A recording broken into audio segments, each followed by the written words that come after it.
If your life were a book and you were the author, how would you want your story to go?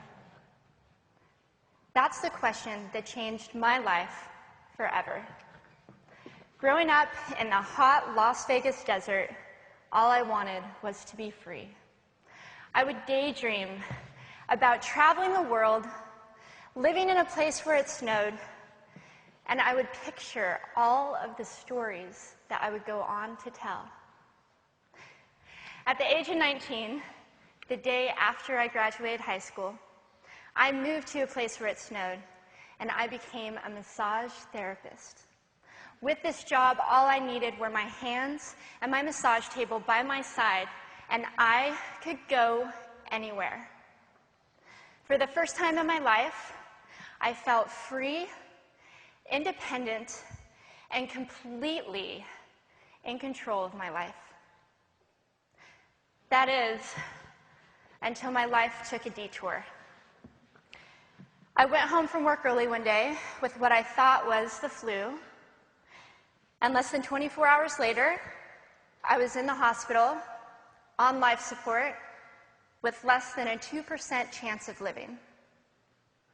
It wasn't until days later, as I lay in a coma, that the doctors diagnosed me with bacterial meningitis, a vaccine-preventable blood infection. Over the course of 2.5 months, I lost my spleen, my kidneys, the hearing in my left ear, and both of my legs below the knee. When my parents wheeled me out of the hospital, I felt like I had been pieced back together like a patchwork doll.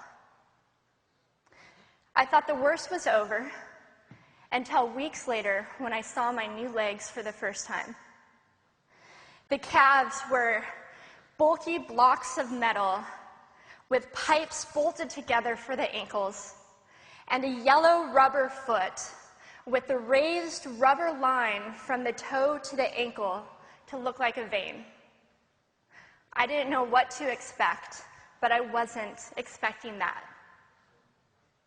With my mom by my side and tears streaming down our faces, I strapped on these chunky legs and I stood up. They were so painful and so confining that all I could think was, how am I ever going to travel the world in these things? How was I ever going to live the life full of adventure and stories as I always wanted? And how was I going to snowboard again? That day, I went home, I crawled into bed, and this is what my life looked like for the next few months. Me passed out, escaping from reality, with my legs resting by my side. I was absolutely, physically, and emotionally broken. But I knew that in order to move forward, I had to let go of the old Amy and learn to embrace the new Amy. And that is when it dawned on me that I didn't have to be 5'5" anymore. I could be as tall as I wanted.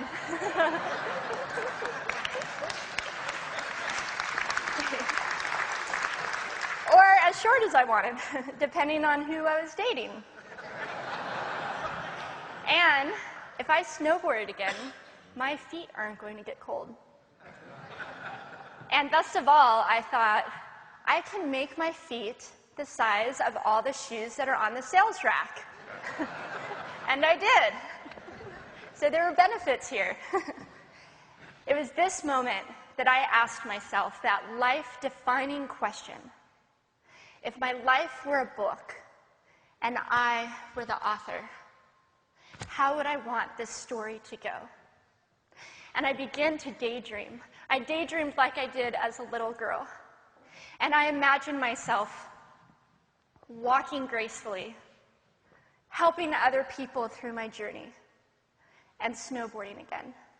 And I didn't just see myself carving down a mountain of powder, I could actually feel it. I could feel the wind against my face and the beat of my racing heart as if it were happening in that very moment. And that is when a new chapter in my life began. 4 months later, I was back up on a snowboard. Although things didn't go quite as expected, my knees and my ankles wouldn't bend, and at one point, I traumatized all the skiers on the chairlift when I fell, and my legs, still attached to my snowboard, went flying down the mountain. And I was on top of the mountain still. I was so shocked. I was just as shocked as everybody else, and I was so discouraged, but I knew that if I could find the right pair of feet, that I would be able to do this again. And this is when I learned that our borders and our obstacles can only do two things. One, stop us in our tracks, or two, force us to get creative. I did a year of research, still couldn't figure out what kind of legs to use, couldn't find any resources that could help me. So I decided to make a pair myself. My leg maker and I put random parts together, and we made a pair of feet that I could snowboard in. As you can see, rusted bolts, rubber, wood, and neon pink duct tape.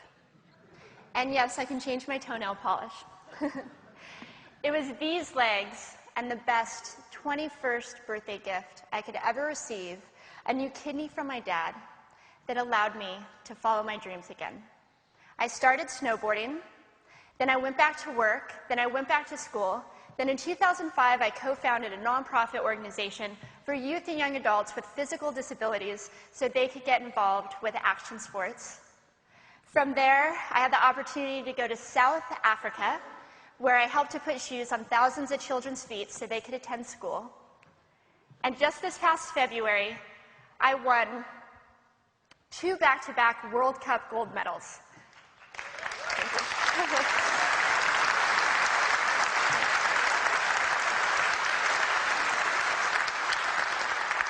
Which made me the highest-ranked adaptive female snowboarder in the world.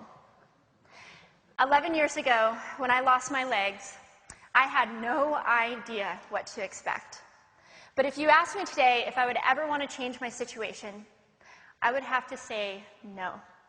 Because my legs haven't disabled me. If anything, they've enabled me. They've forced me to rely on my imagination and to believe in the possibilities.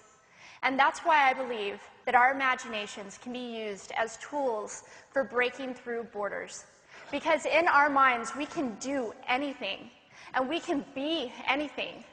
It's believing in those dreams and facing our fears head on that allows us to live our lives beyond our limits.